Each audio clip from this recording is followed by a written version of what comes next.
యూనిట్లో ఎవరైతే డబ్బులు కట్టి మోసపోయిన అన్ఎంప్లాయిడ్ యూత్ ఉన్నారో వాళ్ళలో కొందరు వాళ్ళ సొంత స్కీమ్స్ని షురు చేసి నడిపిస్తున్నారు.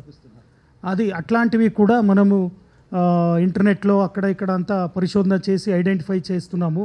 కానీ పబ్లిక్ అరే ఓన్లీ 1000 రూపీసే కదా, 2000 రూపీసే కదా, పోలీస్కి ఎందుకు కంప్లైంట్ ఇవ్వాలి, ఎందుకు తిరగాలనే ఒక ధోరణితో వాళ్ళు కంప్లైంట్ ఇవ్వడం లేదు.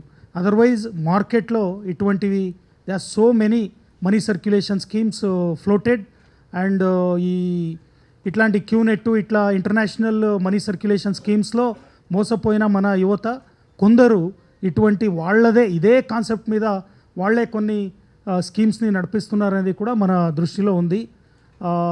ఒకటి కన్నడలో ఒక సినిమా కూడా వచ్చింది లాస్ట్ ఇయర్, శివమ్మ అనే పేరు మీద. ఇటువంటి ఒక ఈ హౌస్ వైఫ్స్ ఎవరైతే ఉంటారో హోమ్ మేకర్స్ అట్లాంటి వాళ్ళని టార్గెట్ చేసే ఒక సంస్థ ఎట్లా వాళ్ళని చాలా బాధకు గురి చేస్తుంది, తర్వాత ఎట్లా వాళ్ళని మోసం చేసి హెల్ప్లెస్ సిచ్యువేషన్కి తీసుకెళ్తుంది అనే అంశాలపైన రకరకాల లిటరేచర్ కూడా సినిమాటిక్ ఎక్స్ప్రెషన్స్ కూడా ఇప్పుడు మనం చూడవచ్చు. కాబట్టి ప్రజలు గమనించాల్సింది ఈ క్యూనెట్ అనేదే కాదు, ఇటువంటి తత్వ సిద్ధాంతాల ఆధారం పైన ఎవరైతే మీరు చేరుకోండి తర్వాత మీకు ఈజీగా డబ్బులు వస్తాయంటే ఎవరు నమ్మొద్దు. ఇది పక్కా మనీ సర్క్యులేషన్ స్కీమ్. మీరు చేరుకోవద్దు, ఎవరిని కూడా చేర్పించొద్దు. దీన్ని అందరూ చాలా సూక్ష్మంగా గమనించాలి.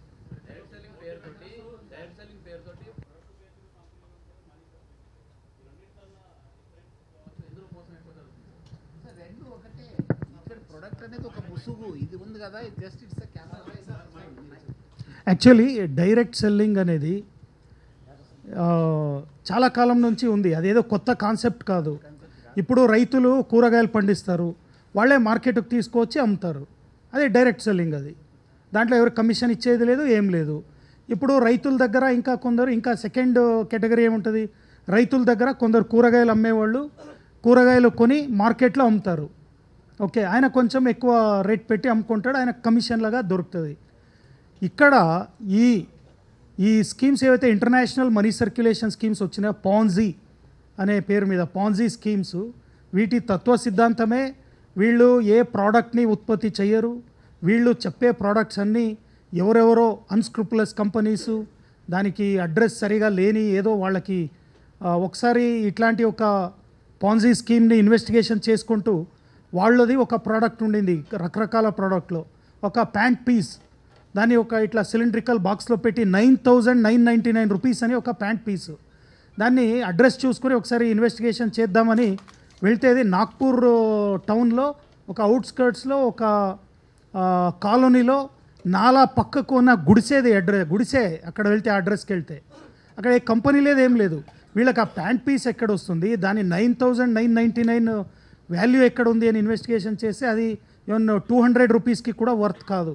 సంతలో రోడ్ సైడ్లో ఒక బట్ట మీద ఇట్లా ఇది హీప్ వేసి ఇట్లా ₹100కి 2 ఇట్లా అమ్మే క్వాలిటీదే అది బాక్స్లో పెట్టి. సో అప్పుడు మనకు క్లియర్గా అర్థమైంది ఏంటంటే ఇవన్నీ ప్రోడక్ట్స్కి ఇంట్రిన్సిక్ వాల్యూ లేదు.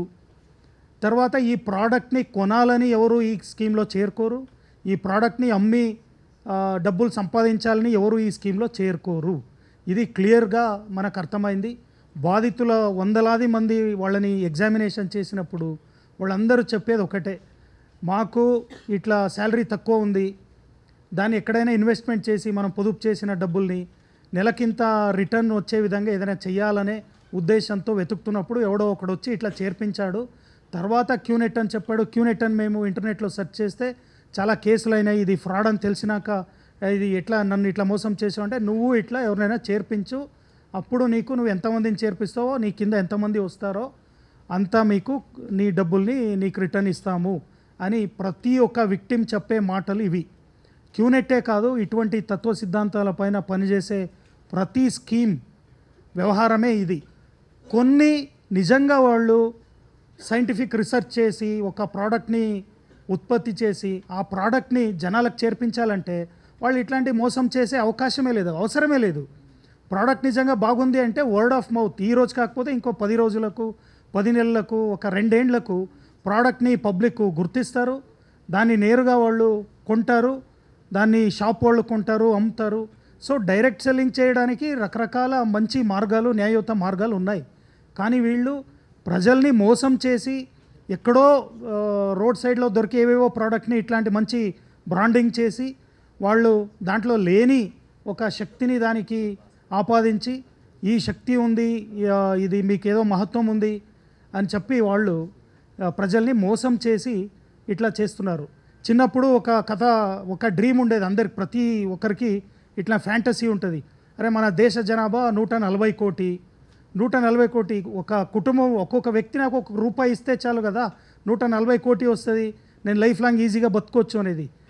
ఇటువంటి స్కీమ్స్కి ఫిలాసఫికల్ ఆరిజిన్ అట్లాంటి ఫ్యాంటసీ ఐడియా. వాడేం పని చేయడు, ఎవరో జనాలు ఇట్లా డబ్బులు ఇస్తే చాలు కదా, నేను లైఫ్ లాంగ్ బతుక్కోవచ్చు కదా అనేది origin of all these పాన్జీ scheme frauds. Public దీన్ని అర్థం చేసుకోవాలని కోరుకుంటున్నాను. Thank you.